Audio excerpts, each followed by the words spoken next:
Oh, kamusta Frank? Okay, let me just share my screen first.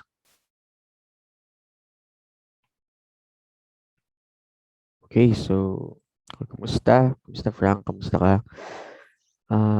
Unfortunately, you're not here again, but I will make sure that this video is recorded and at least you have the access to you know learn again and many times as you want because it is recorded.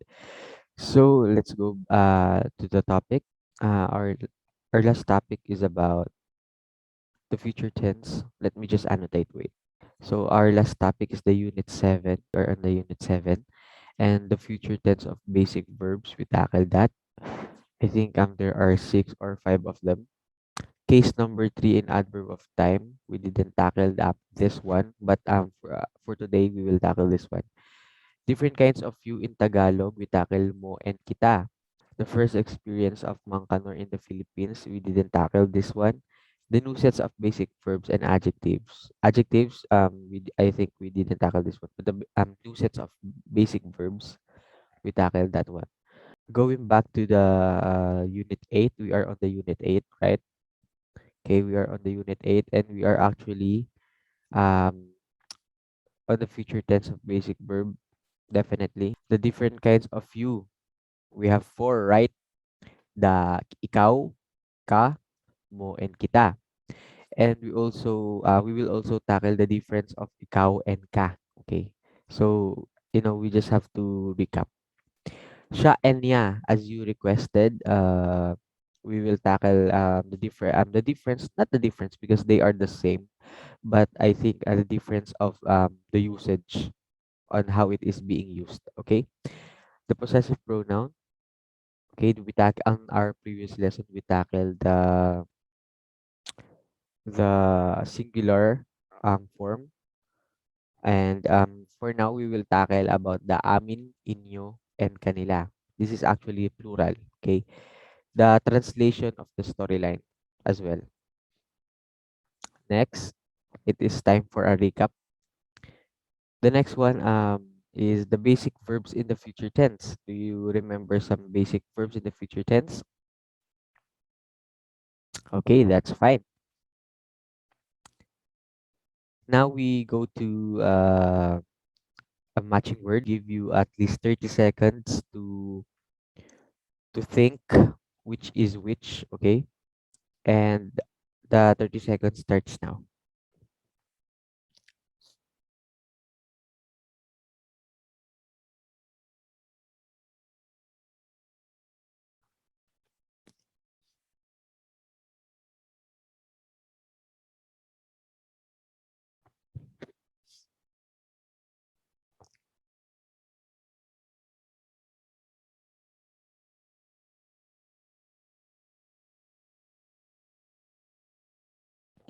So, okay, time is up. First, the first verb is magigising, right? So, which do you think is magigising? That's right. It means will wake up or will wake. The second one is matutulog. Which do you think is matutulog? Tama. Will sleep or will be sleeping. Okay, will sleep. That's the same. Number three, makikilala. Which do you think is makikilala? Tama. Will recognize. Number four, magugustuhan. Which do you think is magugustuhan?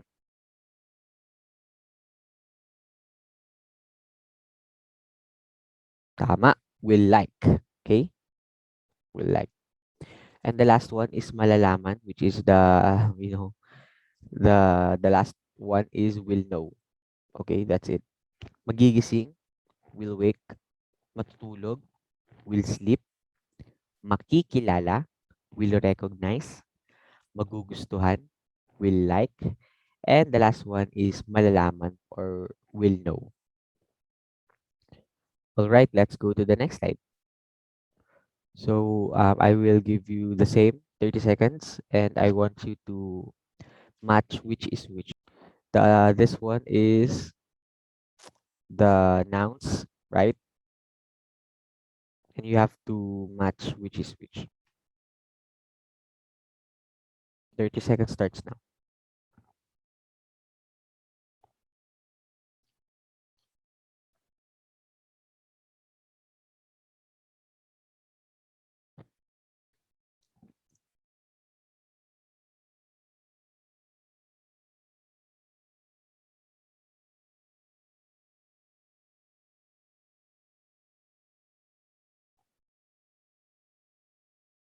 All right. So let's match which is which. The first one is orasan. So which do you think is means in English? Tama. It means clock. Orasan, clock. Orasan, clock. Or orasan. Okay. The next one is upuan. Which do you think means upuan? Tama. Upuan means chair.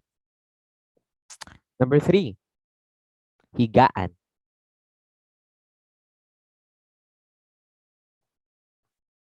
Tama. It means bed. Number four, pagkain. Tama. It means food. And the last one is tao, which pertains to people. Number one, again, orasan is clock. Upuan is chair. Higaan is bed. Pagkain is food. And tao is people. Just like that. The next one is we tackle this, the basic verbs, right? We have uupo,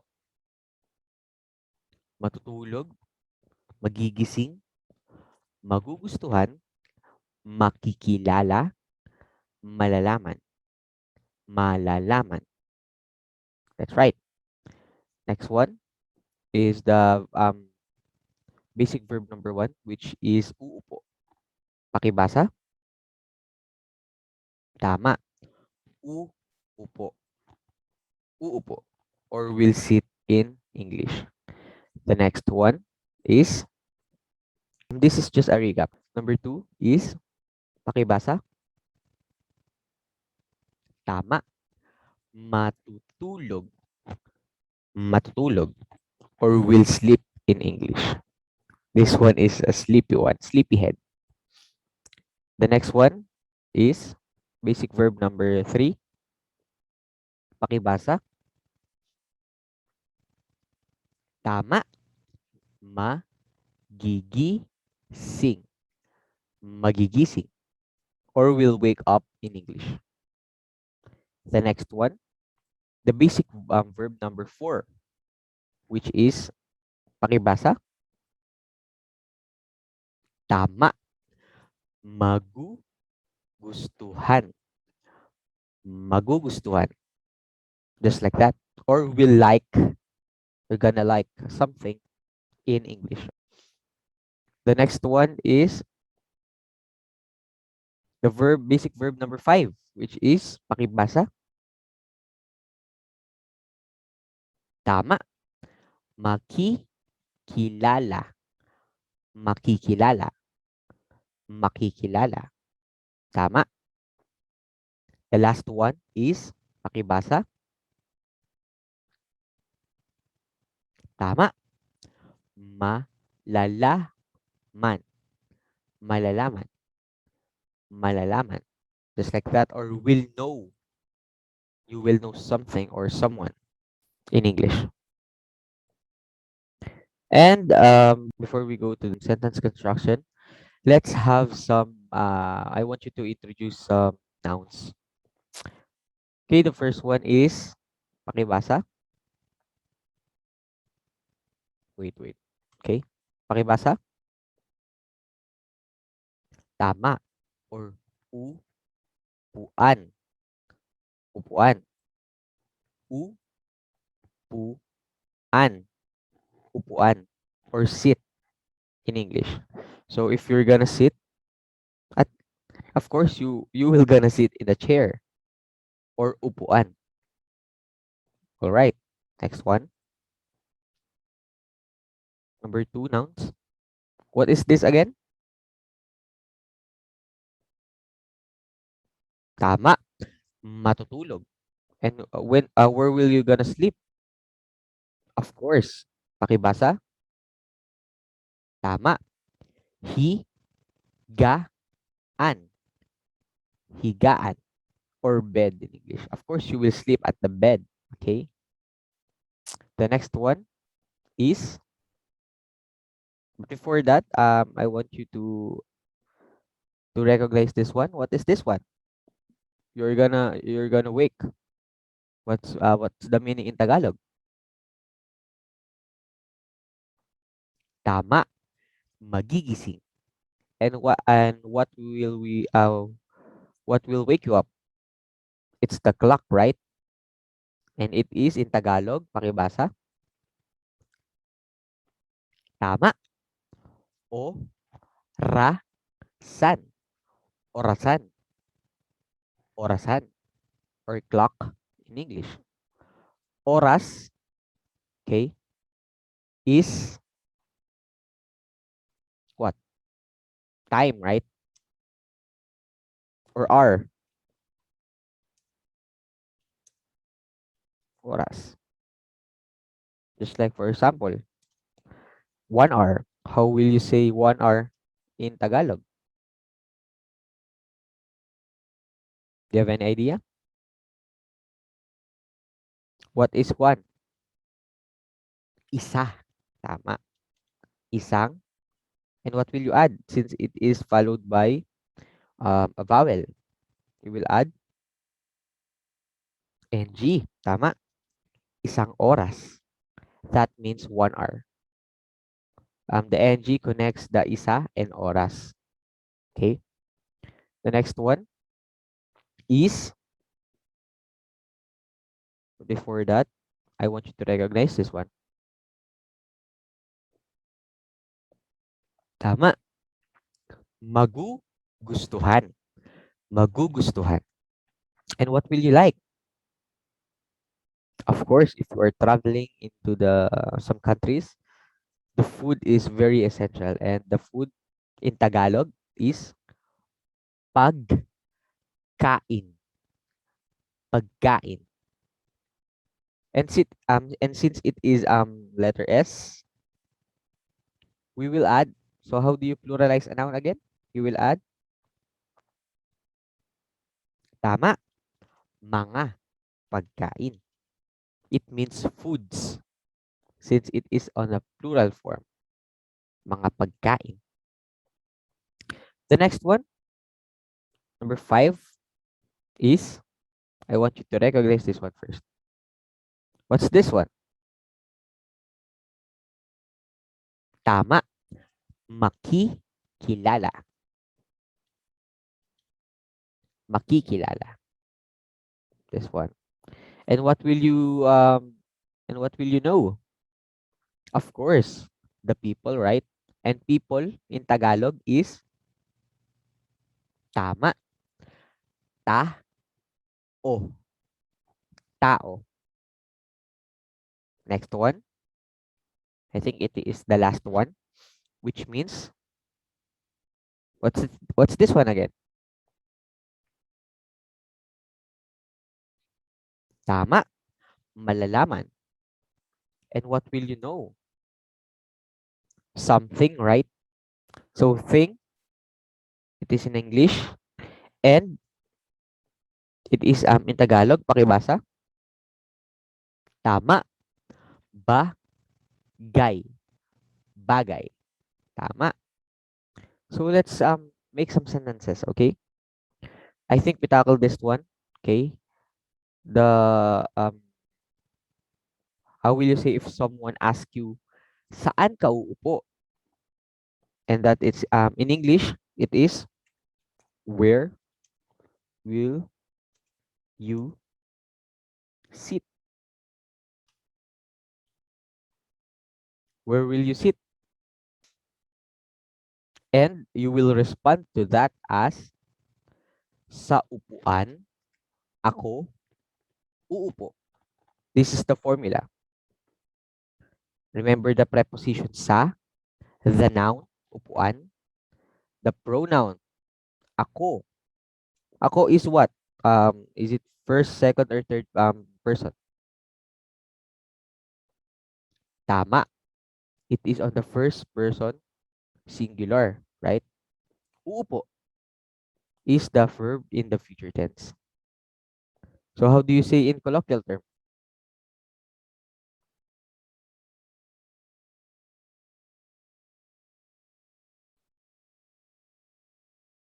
Tama. Uupo ako sa upuan. This is the colloquial term or the casual term. Uupo ako sa upuan.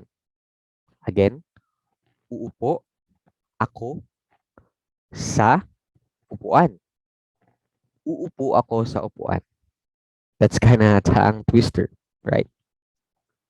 Next one is saan ka matutulog? What if someone asks you this? Saan ka matutulog? Or in English, where will you sleep? Of course, you will answer literally. You will sleep in the bed. What is bed in Tagalog?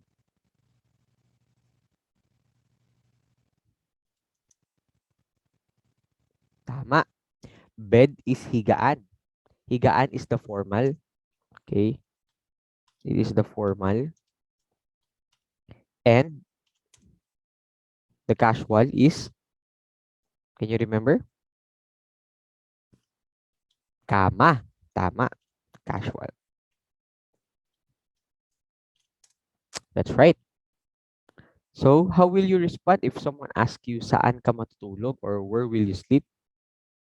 Of course, you will just say sa higaan ako matutulog.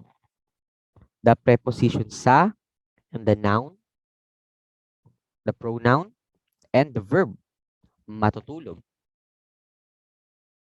Next one. This I wanna give clarification to this one.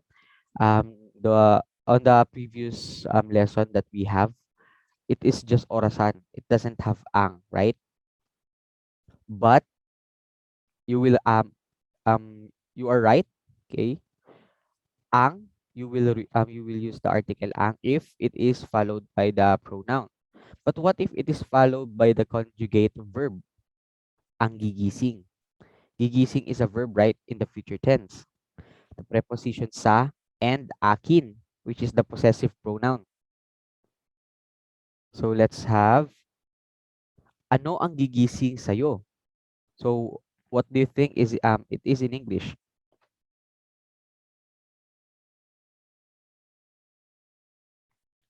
Tama. What thing will wake you up?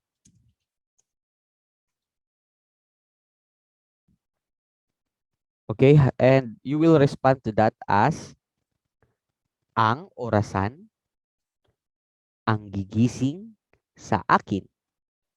Okay, this is the formula. The noun and, which is ang, uh, and is, this is ang, and is at, right? At, this is actually wrong. And noun plus ang plus verb, the conjugate verb, and the possessive pronoun. So let's have some explanation in the conjugated verb. Okay, in English, right, conjugated verb is a verb which have been changed to communicate one or more. Okay, just for example, a person or number, the aspect, mood, or voice. So just for example, conjugated verb, I bake, I am baking, and I have baked. This is the present simple. Bake, baking is the present progressive, and baked is present perfect.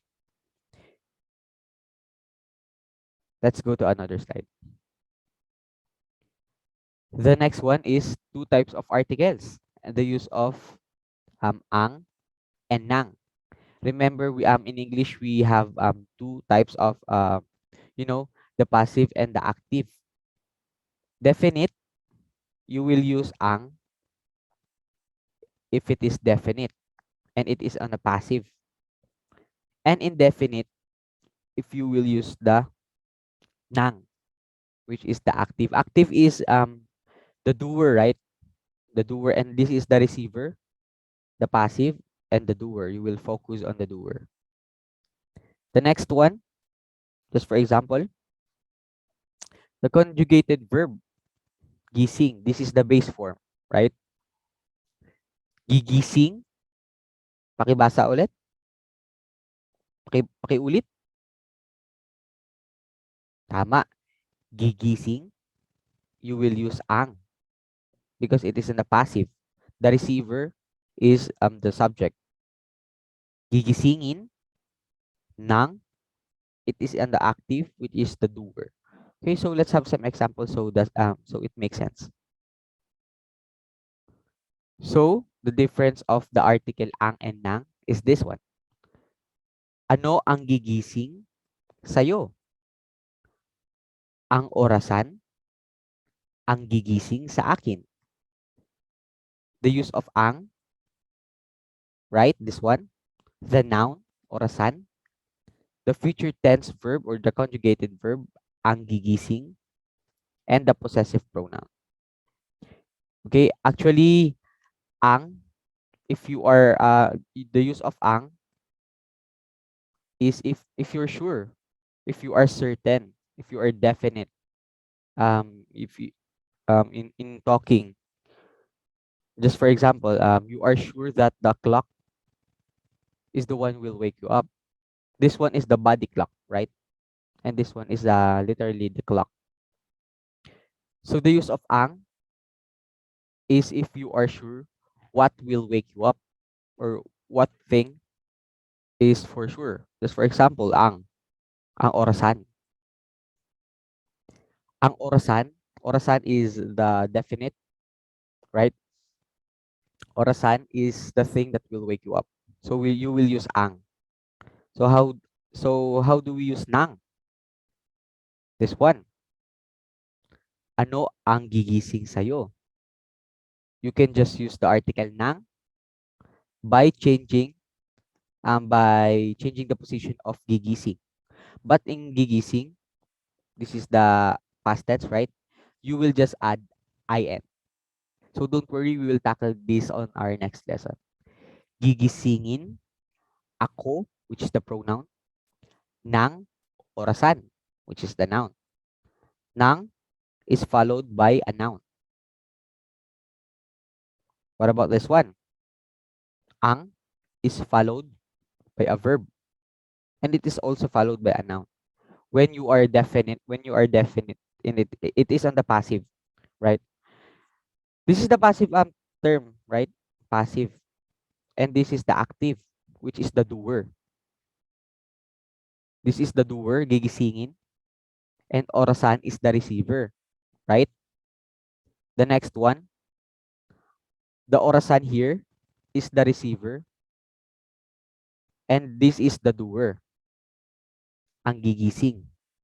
So the clock will wake you up. That's the difference. Okay, the next one is magugustuhan. So what if someone ask you, ano ang magugustuhan mo?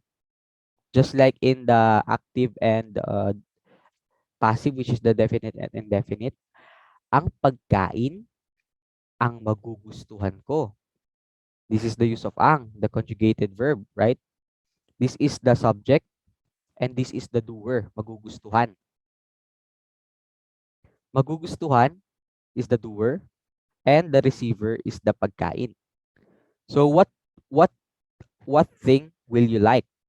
And what thing you will like? And you will like the food. This is the doer and this is the receiver.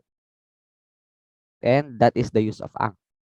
If the doer talks about the receiver. Okay, the storyline is Mang Kanor is a traveler together with his family. They traveled to different countries until the pandemic came.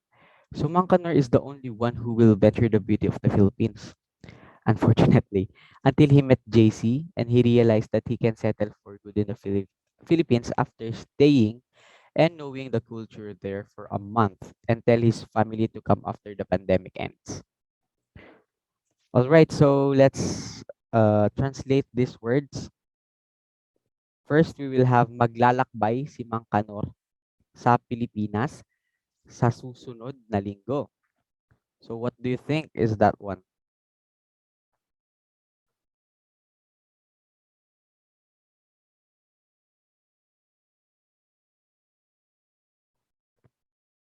So, so here, as we tackle the storyline, and I think I gave you this one. This is your assignment. This is your homework. Maglalakbay si Mang Kanor sa Pilipinas sa susunod na linggo. This will be your homework, and we will not answer that.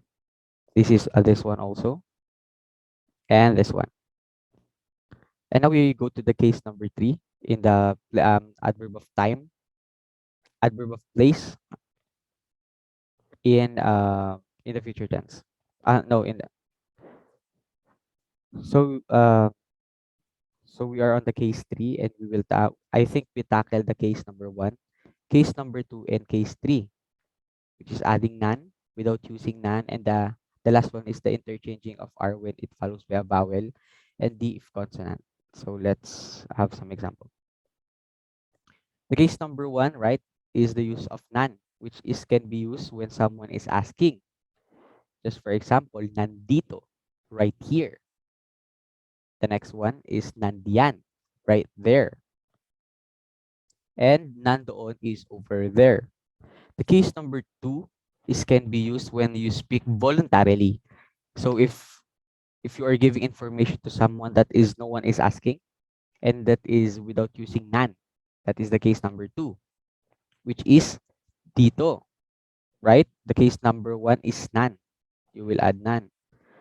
But in case number 2, you will disregard this none. You will just say dito or right here.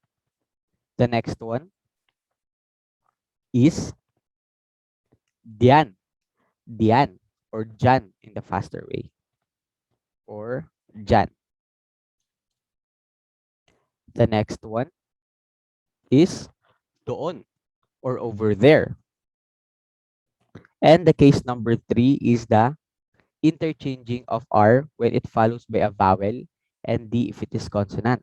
So in this case, you are aware that the question they want to ask, but before they speak, you give the right away. You give the right away answer. Okay. Just for example, if you know dito, the first one dito, dito is the second case, right? But on the third case, this is rito, rito. It is also right here. You have some example here. Just for example, iinom siya ng tubig dito. So how do you translate that in Tagalog? Ay, in English.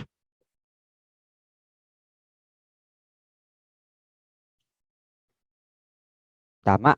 He will drink water right here.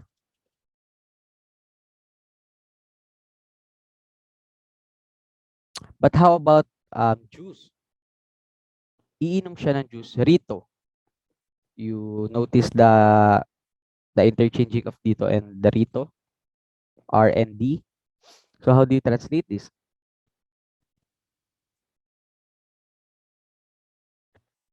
Tama. He will drink juice right here. Tama. But as I've said earlier, right? In the case number 3, the R is the interchanging of R when it follows by a vowel. So rito, and D if it is consonant. D is dito, right? So he will drink iinom siya ng tubig dito. So what is the preceding word or the letter? G, right? It is consonant.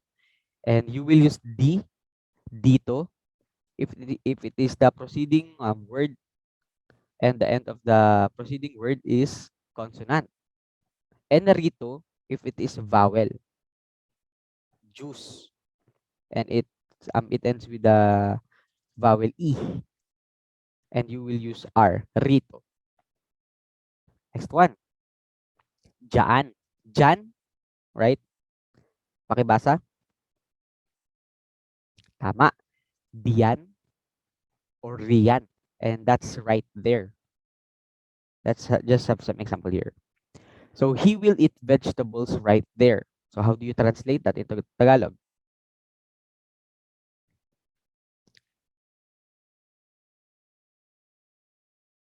Tama. Kakain siya ng gulay.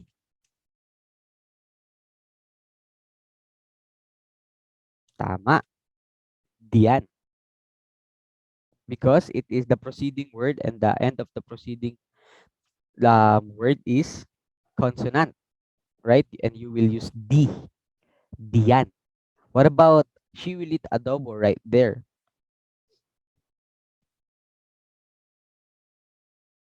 Tama.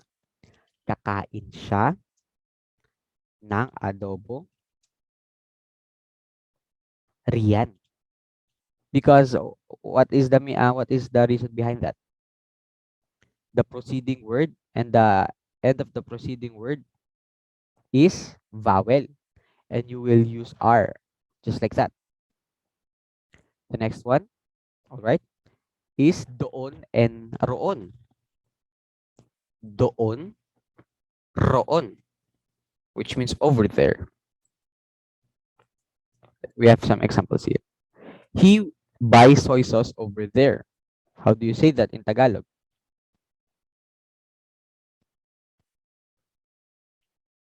Tama. Bibili siya ng toyo doon. Oops. What will you use? Tama. Roon. Because the preceding word, the end of the preceding word is vowel. Oh, and you will use R. What about she will buy salt over there?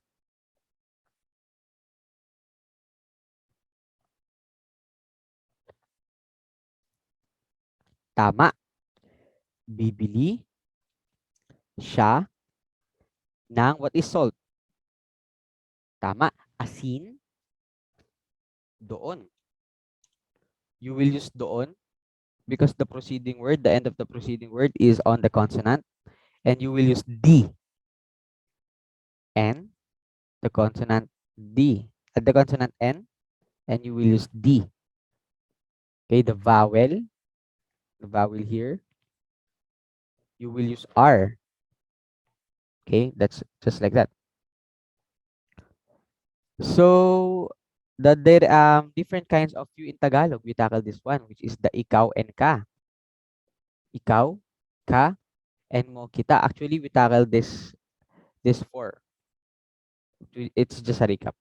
Ikaw is used when it is formal, and ka is in a casual. And ikaw is usually used when it is followed by the verb to be I in the formal way, conversation. And on the other hand, we use ka in a casual conversation, and it is followed usually by a noun. So let's have some examples here. You will eat right here.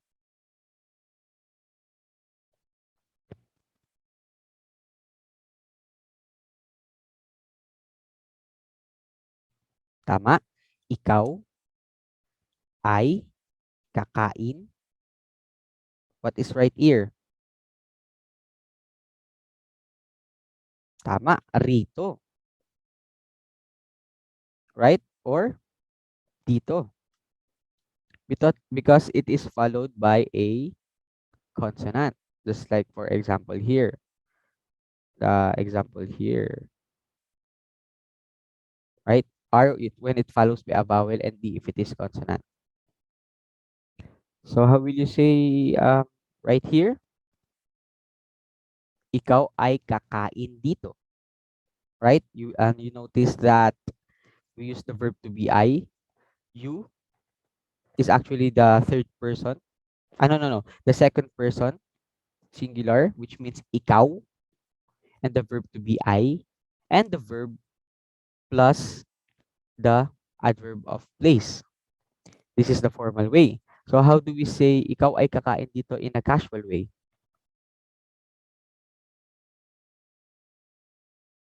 Tama. Kakain ka dito. Right? Just like I've said earlier, the use of ka when it is followed by after a noun or a proper noun. Or not a noun, it can be followed by a adverb of time, adverb of place. Of course, it is on the second to the last or last on the sentences, on a sentences. Just for example, kakain ka dito. We don't say kakain ikaw dito because ikaw, right? The rule, ikaw is followed. It should followed by a verb to be I. Ikaw ay kakain dito. Just like that. And the use of ka when it is followed by a proper noun or an adverb of time or adverb of place. The next one, you will drink over there. How do you say it in the formal way?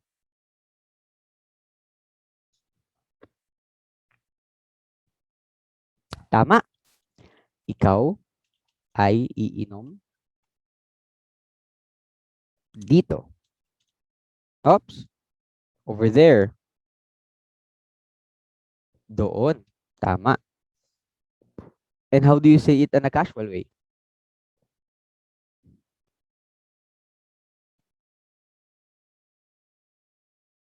Tama. Iinom, the verb, plus ka, plus the noun or the adverb of time. Doon. So does it make sense the use of the difference of ikaw and ka? Okay.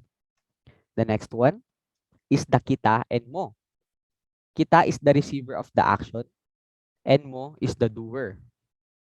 Just for example here. Mahal kita or I love you. Pakibasa? Right. Mahal kita. Kita is the receiver of the action, which is mahal. Mahal means love. Right? Next one. Susuportahan kita or I will support you in English. Pakibasa? Tama. I will support you or susuportahan kita. Kita is the receiver of the action, which means support. Suportahan. Susuportahan is support. Will support. It is on the future tense. Okay, the base form is support, and it means support in English. So suportahan kita. Don't worry, I will give you on this word to familiarize. What about mo? This is the doer, right? Mahal mo ba ako?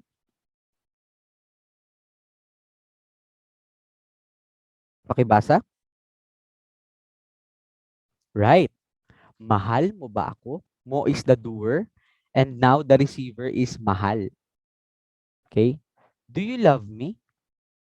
Just like that in English. Okay, we tackle about the possessive pronoun in Tagalog. We tackle the akin, right? Akin, iyo, kanya, amin, iyo, and kanila. This is actually the singular form, and this is the plural form. Let's just tackle first the akin. Akin, which means mine. Pakibasa? Tama. Akin or mine. So how do we say this one? It is mine. I know you know this one. It. You will just Please translate this. Tama, ito ay akin. Right? It means ito. And the verb to be is ay. Mine is akin. The next one is iyo or yours. Pakibasa. Tama, iyo or yours. It is in the second person possessive pronoun. And it is singular. So how do we say this place is yours?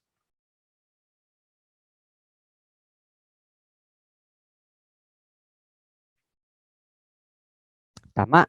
Itong lugar ay iyo. Notice the use of nang. It is to connect ito and lugar. So itong lugar ay iyo. This is the formal. Itong lugar ay iyo. It means it's yours. Iyo means yours. And this, okay, let me just note this one. It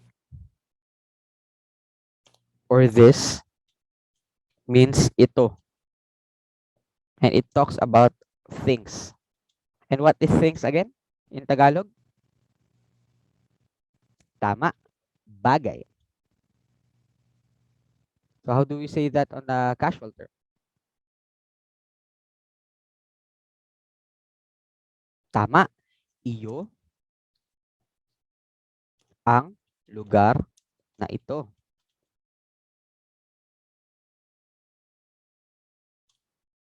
Iyo ang lugar na ito.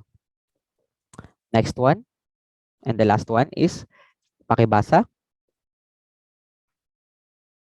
Tama, kanya or hers or his. So how do we say this marinated meat is hers?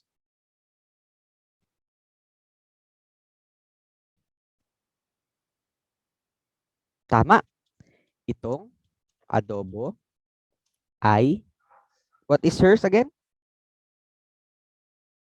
Tama, kanya. So how do we say that on the casual term?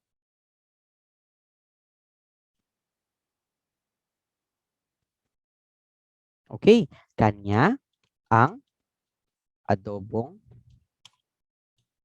ito. Just like that. Kanya ang adobong ito. It means this marinated meat is hers. So let's talk about our next lesson. On our next lesson, we will just recap the future tense of basic verbs, the different kinds of you in Tagalog, mo and kita. I think we done this, and the planning of Mang Kanor in the Philippines and the new sets of basic verbs and adjectives. So I think that's it, and we can end this call. Paalam. Goodbye. Salamat.